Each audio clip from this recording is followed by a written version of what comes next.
Comunicando, Pastor Charles Rodrigues. Graças a Deus, glórias a Deus, meus queridos, vença hoje, amanhã e sempre, com Deus o céu é o limite. Nós vamos compartilhar a poderosa palavra do Senhor e eu peço direção e orientação ao meu amigo de todas as horas, ao amigo Espírito Santo. Espírito Santo, muito obrigado por tudo. Que o homem decresça, que o Senhor cresça, que o nome de Jesus seja exaltado e glorificado em nós e através de nós. Faz o teu querer e obrigado por tudo. Em nome de Jesus, amém. Meus amados, vença hoje, amanhã e sempre, com Deus o céu é o limite. Nós estamos meditando sobre a vida de Caleb, não é? Já falamos um pouco sobre Abraão, Isaac, Jacó, Moisés, e eu gostaria de falar um pouquinho sobre Caleb. Ontem falamos sobre Caleb porque o próprio Deus dá testemunho sobre Caleb, não é? Para você entender um pouco,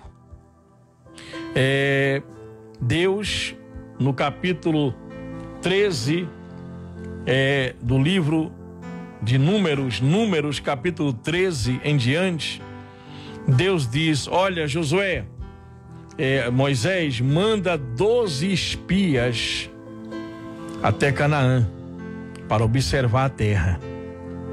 12 líderes.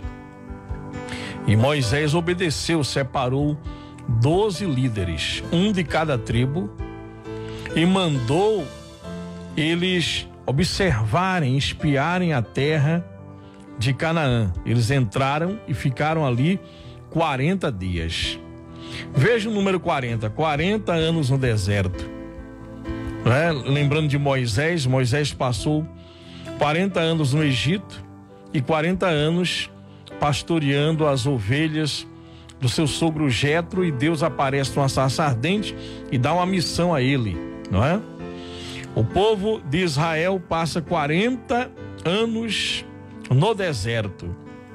Aí vem Jesus, passa 40 dias de jejum. O Calvário também aniquila, quebra esse deserto. Você não precisa ficar 10 anos no deserto, 30 anos, 40 anos, sabe? Eu estou no deserto, é deserto. Jesus venceu o nosso deserto. O Calvário nos dá vitória até sobre o deserto, porque Jesus jejuou 40 dias, representando aí os 40 anos do deserto. Então, meus amados, nós vemos aqui 12 líderes, dos quais 2 irão se destacar: Josué e Caleb. Só que Deus vai falar algo sobre Caleb. Nessa altura ele tinha 40 anos de idade, e ele vai então com os demais, mais jovens do que ele, entra em Canaã, e ele, juntamente com os demais, com Josué e os demais, ficam ali 40 dias. E quando ele olha para Hebrom, sabe, os homens de Canaã eram de grande estatura, eles eram altos. Só que os homens de Hebrom, eles eram descendentes de Enaque, dos Enaquins. É dessa raça que vem o Golias. Então, havia gigantes, no plural, gigantes em Hebrom, que era uma terra, era uma localização em cima de um monte. Além dos moradores serem gigantes, estavam em cima de um monte. Então eles tinham uma vantagem de quem atacava a cidade, que tinha que subir a montanha. Eles ficavam armados com lanças, sabe, com dardos, e eles ficavam ali, além da estatura que eles tinham, eram guerreiros preparados. Então Hebrom era uma terra, aliás, era uma localização, uma das mais perigosas ali em Canaã. Mas quando Caleb olha para Hebrom e ele observa a terra, ele começa a idealizar, a sonhar. Ele começa a dizer: aqui eu posso construir isso, sabe? No coração dele, na mente dele, Deus já havia plantado um sonho. Você sabe que antes de virmos a este mundo, já existíamos. A palavra de Deus diz lá em Efésios 1:4 que Deus já nos abençoou com todas as bênçãos espirituais nas regiões celestiais em Cristo Jesus antes da fundação do mundo. Quando viemos para cá, então, nossa memória foi apagada do que vivemos antes. É por isso que o homem almeja a eternidade, almeja o céu. O ser humano almeja a espiritualidade, porque isso já está inserido no nosso espírito. Já existíamos antes. É por isso que ninguém quer morrer em sã consciência. Você quer viver, porque a vida de Deus já está inserida na mente, na alma, no espírito do homem, onde reside a sua consciência. Você é um espírito, você tem uma alma, campo mental, coração espiritual do seu espírito, e você habita no corpo. E no seu corpo você tem o seu cérebro, aonde a sua mente dá coordenadas, e você tem o seu coração, músculo que bombeia o sangue para o seu corpo. Mas você é um espírito. Você não é um corpo, você é um espírito. Você não é uma alma, você tem uma alma e habita no corpo. Então, Caleb, quando ele olha para Hebrom, ele diz: quando conquistarmos isso aqui, eu vou pedir a Moisés que me dê essa terra. É aqui que eu quero criar meus filhos, é aqui que eu quero, sabe, criar minhas filhas, é aqui que eu quero crescer, sabe, cultivar essa terra. E ele começa a idealizar isso. 40 dias se passaram, eles voltaram com um relatório. 10 deles traz um relatório negativo e contamina quase 3 milhões de pessoas. E Deus fica tão triste e ao mesmo tempo injuriado com aquilo, que diz: olha, Moisés, esses líderes aí e esse povo murmurador, eles vão morrer no deserto. Agora, o meu servo Caleb e Josué serão os únicos que vão entrar nesta terra. Interessante que Moisés fica chateado e ele bate na rocha ali 2 vezes, e Deus diz: olha, você também não vai entrar na terra, e seu irmão Arão, vocês não me honraram. E nós aprendemos algo, eu não vou falar sobre isso hoje, mas quando você está em missão, você recebe, sabe, é por isso que quando você está em missão, você recebe uma autoridade de Deus. E nada, quando você está em missão na obra de Deus, nada consegue lhe parar. Nada consegue impedir você de chegar no alvo que Deus planejou para você chegar. Deus planta sonhos, dá visões, profecias e vai nos alinhando para chegarmos à nossa Canaã. E quando não cumprimos essa missão, veja que quando você está com a sua estola sacerdotal, interessante, Deus disse: tire a estola sacerdotal de Arão, porque Arão vai morrer hoje. E Moisés tirou a estola sacerdotal de Arão. Depois que tirou a estola sacerdotal e colocou no filho de Arão, Arão morreu. Nós vemos Davi, quando chega a Ziclag e a família foi raptada, o desespero é tão grande, que Davi começou a chorar. E às vezes acontece isso na nossa vida, nós esquecemos que Deus está conosco devido às circunstâncias, e vem o medo, vem o desespero. E os homens de Davi, repare, homens que Davi ajudou, homens que Davi liderou, homens que Davi acolheu na caverna de Adulão, onde passaram 9 anos ali com Davi. Deus deu sustento, deu vitória, mas alguns deles estavam planejando, querendo até revoltados, chorando, guerreiros de Davi, chorando e gritando. Eles choraram até perder as forças. Eles queriam apedrejar Davi, disseram, vamos apedrejá-lo, no desespero. E Davi, quando ouviu isso, Davi colocou a estola sacerdotal e foi consultar o Senhor. Quando você está revestido com a sua estola sacerdotal, você é um sacerdote na sua casa, você é um sacerdote. Quando você está empenhado na missão que Deus te dá, não tem diabo, inferno, demônio que possa te parar. Então, nós vemos aqui que esse homem, Calebe, volta juntamente com Josué e os demais. Eram 12 espias, 12 líderes. 10 deles traz um relatório negativo. Olha só, vamos lá, Números 13. Números 13. E aqui, no versículo 16, são estes os nomes dos homens que Moisés enviou a espiar aquela terra.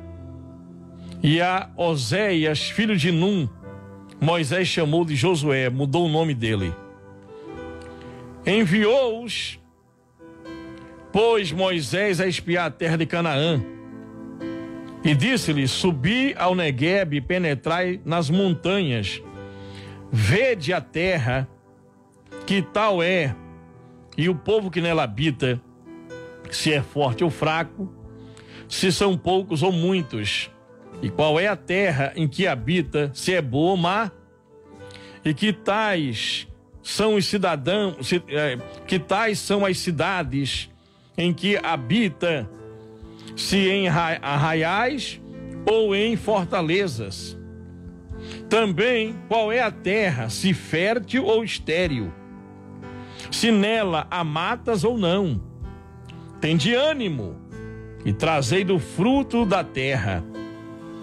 Eram aqueles dias, os dias das primícias das uvas. Assim subiram, espiaram a terra, repare, desde Zim até Reobe, e entraram em Amate, e subiram pelo Neguebe, e vieram até Hebron. Hebron é o lugar onde tinha gigantes ali, além dos cidadãos daquela região serem altos. Em Hebron era diferente, que aí já era outro nível, havia gigantes, estavam ali, Aimã, Sesai, Talmai, filhos de Enaque. Enaque foi o pai desses gigantes. Hebron foi edificada 7 anos antes de Zoar, no Egito. Antes de Zoar, no Egito. Depois vieram até o vale de Escul. Dali cortaram um ramo de vide, de uva, com os cachos de uvas, o qual trouxeram 2 homens. Olha só, repare, gente. 2 homens trouxeram esse cacho de uva. E os espias vendo isso, Josué vendo, mas tinha alguém ali, quando viu essa terra cheia de gigantes, quando ele viu essas uvas, no caso, Calebe, quando olhou aquilo ali, algo penetrou na mente, no coração dele. Como também em Rumãs, havia 7 frutos, mas aqui tem alguns se destacando: a uva, rumã e figos. E este lugar chamou Vale de Escul, por causa do cacho de uva que cortaram os filhos de Israel. Agora, repara o relatório. Ao cabo de 40 dias, voltaram de espiar a terra. 40 dias. Ontem eu falei, 40 dias, você vai numa cidade, num país, você já conhece muita coisa andando naquele país. E eles conheceram entradas e saídas, pontos fortes, fracos, eles viram tudo. Caminharam e vieram a Moisés e a Arão e a toda a congregação dos filhos de Israel no deserto de Parã, em Cádiz Barneia, né? E deram-lhes o relatório a eles e a toda a congregação e mostraram o cacho de uva grandão lá. Relataram a Moisés e disseram: fomos à terra a que nos enviaste, e verdadeiramente mana leite e mel. A terra mana leite e mel. Este é o fruto dela. Começaram bem. O povo que mora lá, porém que habita lá, nessa terra é muito poderoso, Moisés. As cidades são muito fortes, grandes e fortificadas. Também vimos ali os gigantes, os filhos de Enaque. Os amalequitas habitam na terra de Neguebe, os heteus, os jebuseus, olha o que é inimigo, os amorreus e tudo quanto é eus, né? Habitam na montanha. Os cananeus habitam ao pé do mar. Se quiser ir pela montanha, tem inimigo. Se quiser ir pelo mar, tem inimigo. Se quiser ir pelo rio Jordão, também não dá para passar. Então Calebe fez o povo calar perante Moisés e disse: eia! Essa palavra eia significa o seguinte: vamos em frente, eia! Subamos e possuamos a terra, porque certamente prevaleceremos contra ela. Porém os homens que com ele tinha subido disseram: não podemos subir contra aquele povo, porque é mais forte do que nós. E diante dos filhos de Israel infamaram, trouxeram uma má fama da terra que haviam espiado. E eles diziam: a terra pelo meio da qual passamos a espiar é terra que devora os moradores. E todo o povo que vimos nela são homens muito altos e grande estatura. E também, além disso, ali há gigantes, os filhos de Enaque. São descendentes de gigantes. E nós, diante deles, somos como gafanhotos aos nossos olhos e também aos olhos deles. Que coisa, meus amados irmãos. Sabe, quando Josué, repare, no capítulo 14 de Números, diz assim, vamos na Bíblia King James, na versão King James: dentre aqueles que espiaram a terra, estavam Josué, filho de Num, e Calebe, filho de Jefoné. Eles rasgaram imediatamente as vestes. Sabe o que significa rasgar as vestes? É não aceitar a situação. Rasgar as vestes é não aceitar a ordem, a lei natural das coisas. Interessante que o judeu, quando um filho de um judeu morre, até hoje eles rasgam em protesto, em sinal de revolta, de tristeza, sabe? Quando alguma coisa muito forte acontece com os judeus, eles rasgam as vestes. E no meio desse relatório negativo, Josué e Calebe rasgaram as vestes e disseram: não aceitamos isso não. Não aceitamos, nós vamos obedecer a Deus, nós vamos conquistar aquela terra. Quantas pessoas desanimadas aí ao seu redor e derredor, trazendo um relatório negativo. De repente você trabalha com vendas e alguém diz: rapaz, olha, tá tudo parado por aí. Mês de agosto, mês do desgosto tá chegando. Esse mês parece que ser até menor, porque só tem 4 domingos, sabe? Tá chegando aí esse próximo mês, sabe? Tá chegando o final de ano, até agora a coisa tá parada, é só dívida. Fulano, a empresa de fulano fechou, a outra empresa ali fechou, o governo tá assim, sabe? E sabe, de repente você é aquela pessoa que se olha no espelho e o bichinho da goiaba, o cramunha, diz: olha aí, o tempo tá passando, você não casa, você tá ficando velha, feia, ninguém te quer, ninguém te ama. Aí chega uma amiga e diz: minha filha, a coisa tá feia, viu? Olha, hoje tá difícil pra gente encontrar alguém pra ser feliz. Só relatório negativo, só coisa negativa. Você ora por um filho, parece que ele piora. Só coisa negativa acontecendo no seu estereótipo. Sabe, o relatório destes homens era algo real. O cenário era difícil. A terra era realmente fortificada. Os inimigos estavam organizados, bem preparados, e ainda havia gigantes, principalmente em Hebrom, que era uma colina, e lá havia gigantes morando ali. Veja que além dos homens serem altos naturalmente, ainda havia gigantes naquela terra, que viviam em harmonia para proteger aquela região.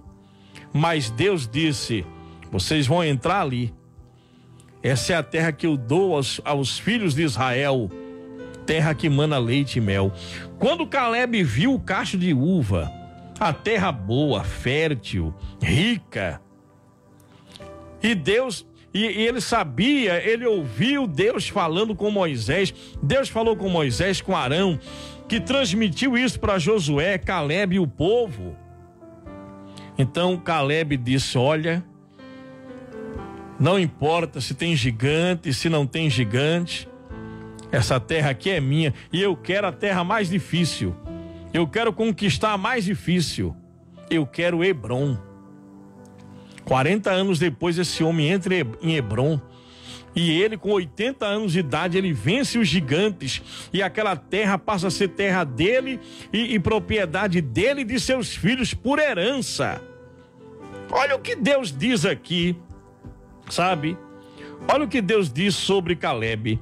Vamos lá, Números, no capítulo 14, versículo 24. Números 14, 24. Todavia, meu servo Caleb, visto que demonstra ter outro espírito e que me segue com confiança e integridade, eu o farei entrar na terra que foi observar, e seus descendentes, sua família, herdarão essa terra. A versão João Ferreira de Almeida, atualizada, diz assim: mas o meu servo Caleb, porque nele houve outro espírito, e porque perseverou em me seguir, olha só, e porque perseverou em seguir-me, eu o introduzirei na terra em que entrou, e a sua posteridade, sua família, sua descendência a possuirá. Eu lembrei da história, a diferença da vaca e do búfalo. Quando vem uma tempestade, sabe o que a vaca faz quando vem a tempestade, o problema? A vaca corre e a tempestade alcança a vaca. O búfalo, ele é diferente. Quando a tempestade vem, o búfalo vai de encontro à tempestade. Estão ali, está ali pastando a vaca e o búfalo. A tempestade vem. A vaca, quando olha, corre. E o búfalo, quando vê a tempestade, ele vai para cima, enfrenta, ele passa, ele transpõe a tempestade. O que é que acontece? Logo a tempestade passa e vai embora. E a tempestade alcança quem? A vaca que está correndo dela. No meio dos problemas, quem somos? A vaca ou o búfalo? Sabe, acontece algo também no mundo animal com a águia. O corvo é a única ave que enfrenta a águia. A águia é muito superior ao corvo. Veja, um pequeno corvo, quando a águia está voando, ele vem em pleno voo e ele aterriza em cima da águia e começa a bicar a cabeça da águia. Sabe o que a águia faz? A águia é como aquele sujeito Esdras, o Neemias, que disse para os seus inimigos Sambalate e Tobias: eu não tenho tempo para fofoca, eu não tenho tempo para conversinha, eu não tenho tempo para querer saber o que acham de mim, o que dizem de mim, o que pensam de mim. A águia simplesmente voa, ela começa a voar cada vez mais alto, mais alto, mais alto, deixa o povo falar e você vai subindo, deixa falarem, deixa criticarem, você vai voando mais alto. Chega um momento que o corvo não suporta a altitude, ele desmaia e ele simplesmente cai. As bicadas dele não faz nada na águia. Ele cai. Quando ele desperta no susto, muitas das vezes ele já está perto do chão. Meus queridos irmãos, você é corvo ou você é águia? Ah, meus amados irmãos, Caleb, havia outro espírito em Caleb. Outro espírito, que coisa, hein? Caleb começou a sonhar, eu já estive ali. Ah, Hebrom. Ah, nada vai me impedir de realizar a missão que Deus me deu. De repente você está aí, sabe, pensando até em abandonar o ministério que Deus te deu. O ministério de louvor, você é um levita, você é um pregador. E você, de repente, não está tendo hoje os resultados que você gostaria. E é problema ali, é perseguição aqui, é uma situação difícil ali e aqui. Mas você vai fazer como os 10, trazer um relatório negativo, sabe? Tá difícil, a crise, ninguém me ajuda, eu não tenho, sabe? A minha equipe não me ajuda. A minha mulher, meu marido, meus filhos. Ah, o país está em crise, é desespero ali e aqui. Ou você vai fazer como Caleb: eia! Subamos, vamos entrar na terra e vamos desapossá-la, porque o Senhor está conosco.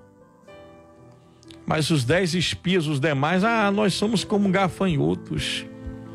Somos como gafanhotos. Você não é como um gafanhoto. Você não é como a vaca que corre da tempestade. Você precisa ser como o búfalo que vai para cima. Você não é como o corvo que fica aí bicando a vida dos outros. Sabe? Quem está decolando, você fica preocupado. Você é a águia que está decolando. Sabe? E você sobe as mais altas alturas. Deus te chamou para ser a águia, para ser livre. E não apenas para sobreviver, mas para prosperar. Quem tem ouvidos, ouça a voz do Espírito Santo. Receba essa palavra. Deus está nos observando. Se há um outro espírito em nós, um espírito que persevera em confiar, em obedecer ao Senhor. Deus abençoe a sua vida. Compartilhe essa palavra. Emmanuel, Deus é conosco.